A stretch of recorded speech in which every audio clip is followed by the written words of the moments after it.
آپ کے پہلے تحفظات تھے، آپ نے کہا بھی تھا کہ میٹنگ میں یہ طے ہوا تھا کہ کوئی کسی کو بائی پاس کر کے کوئی بات چیت نہیں کرے گا۔ آج تردید سامنے آ گئی ہے، اب آپ سمجھتے ہیں کہ مولانا صاحب یا آپ مطمئن ہوں گے؟ اب مجھے یہ بھجوائی گئی ہے تردید خان صاحب کی حسین صاحب کی طرف سے جی، اور اس سے زیادہ بہتر ہوتا ہے کہ اسد کیفر صاحب ایک فون کر لیتے مولانا صاحب کو، یا حسین صاحب جو ہے مولانا صاحب کے پاس آتے جاتے رہتے ہیں، وہ بھی جو نا مولانا صاحب کو کہہ دیتے یا چلے مجھے کر لیتے فون، ایک فون کر کے۔ تو بہرحال میرا خیال ہے یہ اچھی بات ہے، اچھی ڈیولپمنٹ ہے اگر وہ اسٹیبلشمنٹ کے ساتھ رابطے میں نہیں ہے، ورنہ تو وہ مجھے جو ہے لوگ گناہ گار بنا رہے تھے کہ جی سواتی صاحب جو ہے وہ قرآن شریف اٹھا کے اس بکرا پڑھ کے جو ہے یہ کہہ رہے تھے کہ میری ڈیوٹی لگائی ہے خان صاحب نے۔ تو ٹھیک ہے، اگر وہ رابطے میں نہیں ہے تو ہم بلیو کریں گے اس بات۔ اچھا، تو احمد اویس صاحب یہ جو سر اب تردید سامنے آ گئی ہے، بیرسٹر گوہر صاحب نے کر دی ہے، لیکن جتنا پر اعتماد طریقے سے اعظم سواتی صاحب بات کر رہے تھے، جو انہوں نے باتیں رکھیں، پھر یہ اعظم سواتی صاحب کو وضاحت نہیں کرنی چاہیے؟ آپ سمجھتے ہیں کہ پارٹی ان سے پوچھے گی کہ خان صاحب نے تو تردید کر دی ہے، تو آپ نے خان صاحب کا نام کیسے لیا؟ میرے خیال میں سواتی صاحب کی وضاحت تو اس سٹیٹمنٹ میں ہے جہاں جب وہ یہ کہہ رہے تھے کہ میں حلفاً جو ہے یہ بات کر رہا ہوں کہ عمران خان نے مجھے کہا تھا کہ آپ سیکرٹلی بیک ڈور ڈپلومیسی، یعنی سے ان سے رابطہ جو ہے سیکرٹلی رابطہ رکھیں ان سے، اور وہ سیکرٹلی والا لفظ جو ہے وہ اوپنلی کھل کے حلفاً کہہ رہے ہیں، تو پھر وہ آپ سمجھ لیجئے کہ وہ پھر تو ایسا ہی ہے نا کہ وہ ہے نا کہ وہ لگے وہ غالب کا شعر ہے کہ نہ لاتے استاب جو غم کی وہ میرا رازداں کیوں ہو، لگے آگ وہ کیا ہے، لگے آگ اس محبت کو، کہ جو امندہ راز نہیں رکھ سکا اور حلفاً کہہ رہا ہے کہ مجھے انہوں نے یہ کہا تھا، تو آپ اس حلف کے اوپر اس کو توڑ رہے ہو۔ انہوں نے کہا تھا راز رکھو اور آپ حلف اٹھا کے کہہ رہے ہو اس کو افشاں کر رہے ہو، تو اس کے اوپر کیا بلیو کریں گے آپ سوچئے۔ ہاں نہیں، لیکن اویس صاحب پھر ابھی آپ کا تجزیہ کیا ہے؟ کیا آپ سمجھتے ہیں کہ سواتی صاحب نے اپنے اینڈ پہ سارا کچھ کیا؟ میرا خیال میں کچھ مس انڈرسٹینڈنگ کی ہے، کچھ انہوں نے عجلت میں جو سٹیٹمنٹ دے دی ہے، کچھ اپنی پرفارمنس دکھانے کے لیے کہ جی میں بڑا اہم ہوں، اور مجھ سے انہوں نے کوئی ایسی رازداری کی بات کی ہے جو میں اس راز کو آپ کے سامنے افشاں کر رہا ہوں۔ دیکھا نا، وہ جو بندہ راز کو افشاں کرے گا وہ کہاں کا رازدار ہوا، اور پھر وہ کہاں کا کانفیڈینشیل ہوا۔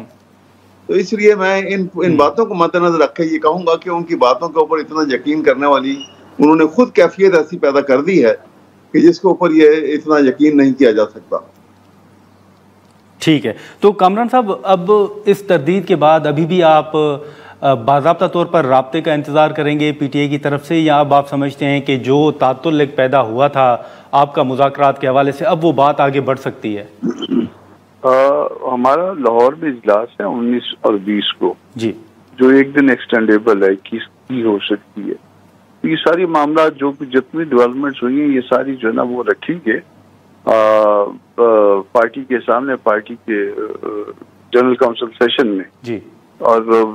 زیادہ بہتر ابھی بھی جو ہے نا وہ میرا خیال ہے کہ زیادہ اچھا ہو جائے گا کہ آفیشلی جو ہے نا یہ مولانا صاحب سے رابطہ کر لیں اور یہ ساری چیزوں کی وضاحت کر دیں، تاکہ ہم کو زیادہ جو ہے نا وہ تھوڑا سا کنوینئنٹ ہوگا بات، کیونکہ وہ ابھی بھی جو مجھے جو میسج وہ فارورڈ ہوا ہے کہ اس میں یہ ہے کہ گنڈاپور صاحب اور دوسرا سواتی صاحب انہوں نے عمران خان کو منانے کی کوشش کی اسٹیبلشمنٹ سے رابطے کے لیے، مگر خان صاحب نے ریفیوز کیا۔ تو اگر یہ سٹیٹمنٹ اسی طرح سے ہے اپنا بیرسٹر گوہر کی، تو پھر یہ بھی ایک ڈاؤٹ کریٹ کرتا ہے، مگر آفیشلی جو ہے نا وہ کہہ دیں مولانا صاحب سے رابطہ کر لیں، مولانا صاحب سے ممکن نہ ہوا تو پھر مجھ سے رابطہ کر لیں، تو تاکہ معاملہ جو ہے نا وہ پھر ایک ٹیم لائن پہ آ جائے۔ ٹھیک ہے، لیکن کامران صاحب حال ہی میں جو آپ کے مذاکرات ہوئے، فیصلہ تو یہاں تک ہو گیا تھا کہ بس عید کے بعد کوئی نہ کوئی بڑا فیصلہ ہوگا تحریک کے حوالے سے، لیکن یہ چیز جو ہے اچانک سامنے آ گئی۔ پہلے بھی آپ نے کچھ شرائط سامنے رکھی تھی کامران صاحب، اب اس صورتحال کے بعد جب آپ کے دوبارہ پی ٹی آئی کے ساتھ ان کیس مذاکرات ہوتے ہیں یا بات چیت ہوتی ہے، تو پھر آپ اپنی کوئی حکمت عملی تیار کر رہے ہیں کہ اب پہلے سے زیادہ آپ کی شرائط ہوں گی، یا کیا اب اسٹریٹجی ہوگی آپ کی؟ نہیں یہ تو نہیں ہے، بچوں والا کھیل تو ہے نہیں ہے نا کہ روز شرائط کو بدلی کر دو جی. وہی بات جو ہماری جو ہم نے کنوے کی ہوئی ہے، ہماری وہی باتیں رہیں گی اور وہی باتیں ہیں. کوئی روز جو نا نقطہ نظر تبدیل نہیں کرتے ہیں وہ اس طرح سے. نہیں سر، شرائط سے کامران صاحب معذرت آپ کی بات کاٹ رہا ہوں، شرائط سے تبدیل کرنے کے حوالے سے میرا مطلب ہے کہ مزید سخت تو نہیں کریں گے، کیونکہ پہلے بھی آپ نے شرائط رکھی، یہ رابطہ ہو گیا، یہاں اعظم سواتی صاحب کا بیان آ گیا، تو اب اس سے بچنے کے لیے کوئی آپ مزید کوئی سخت بات کریں گے ان کے سامنے؟ یہ ایک اعتماد والی بات ہوتی ہے نا. آپ مجھ سے ایک جنٹل مین پرومس کرتے ہو اور میں آپ پہ یقین کرتا ہوں جی. ورنہ تو لوگ لکھ کے بھی بعض اوقات مکر جاتے ہیں، تو وہ پھر آدمی اس کا کوئی توڑ نہیں ہوتا آپ کے پاس نا. یہ ایک اخلاقی بندھن ہوتا ہے جو اخلاق کے دائرے کے اندر چلتا ہے. تو یہ اب ہمارا چونکہ اجلاس جو ہے وہ 2-3 دن کے اندر ہے، تو یہ سارے معاملات جو ہے نا وہ رکھ کے ان کے ساتھ ہم نے ایٹ دی سیم ٹائم جو ہے نا ہم نے معاملات میں جو ہے نا وہ ایوان کے ساتھ ساتھ جو ہے نا میدان میں بھی لانے شروع کر دیے. تو یہ تھوڑا سا ہیٹ اپ ہوگا سارا سب کچھ. لیکن احمد اویس صاحب، سر آپ بتائیے گا کہ ہم نے سنا تھا کہ مولانا صاحب کے ساتھ آپ کو معلوم ہے کہ پہلے ملاقاتیں ہو رہی تھیں، لیکن اب اچانک پی ٹی آئی کے اندر ملاقاتوں کا معاملہ ہو، کمیٹی کی تشکیل کا معاملہ، اس پر اختلافات جو ہیں وہ کھل کے سامنے آ رہے تھے. یہ پی ٹی آئی کے اندر ملاقاتوں، لسٹوں، ان معاملات پر جو اختلافات ہیں، جو تقریباً سمجھے کہ آپ حل بھی ہو گیا، 5 رکنی کمیٹی بن گئی ہے، لیکن آپ ذمہ دار کس کو سمجھتے ہیں؟ یہ ہو کیا رہا ہے؟ دیکھیے، یہ ذمہ داری یہ سمجھتا ہوں کہ یہ ایک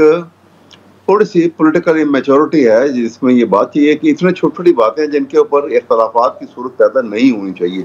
کسی بھی صورت میں جی. اور یہ اس وجہ سے میں کہوں گا کہ یہ پولیٹیکل میچورٹی کسی حد تک جو ہے، کیونکہ بہت سارے ہمارے آپ نے دیکھا کہ یہ ابھی ان کا پاسٹ اتنا بڑا ایکسپیرینس نہیں ہے پریکٹیکل پالیٹکس کا. تو ایجوکیشن پالیٹکس جو ہے، جب اپوزیشن کا رول ہوتا ہے، یہ بڑا کرٹیکل رول ہوتا ہے، بڑا میچورٹی اس میں زیادہ پولیٹیکل میچورٹی اور فور سائٹڈنس کی ہوتی ہے. مثلا میں آپ کو میں تو بار بار یہ بات کہتا ہوں کہ جس طرح میں نے مولانا فضل الرحمان صاحب کو دیکھا ہے کہ جو ان کے اندر اس وقت میں نے پولیٹیکل میچورٹی اور جو تدبر دیکھا ہے، مردباری دیکھی ہے، اور وہ کم سیاستدانوں میں پاکستان میں مجھے کہیں نظر نہیں آتی اس وقت. وہ نو ڈاؤٹ انہوں نے اپنے آپ کو، ان کا قد جو ہے سیاست کے میدان میں بہت انہوں نے اونچا کیا اپنا. تو اسی طرح سے آ جائے گی. لیکن یہ ہے ایک بات کہ یہ سارے جو ہیں یہ عمران خان کے ساتھ سنسیئر ہیں، پی ٹی آئی کے ساتھ سنسیئر ہیں. اس لیے یہ ان کے جو انٹرسی جو اختلافات ہیں چھوٹے چھوٹے سے، یہ نہیں آنے چاہیے منظر عام پر. لیکن یہ صرف اسی وجہ سے کہ ان کے اندر وہ تھوڑی سی، لیکن وقت کے ساتھ یہ میجورٹی بھی آ جائے گی، تو اتنی بڑی بات نہیں ہے. اس لیے لیکن کامران صاحب آپ نے حال ہی میں آپ نے ایک بات جی احمد صاحب جی کہنا چاہتا ہوں کہ دیکھیے، سیاست کے میدان میں کہتے ہیں کہ پہلا سبق جو ہے نا وہ سیکھنا چاہیے، اور وہ یہ ہے کہ one must learn the art what not to speak.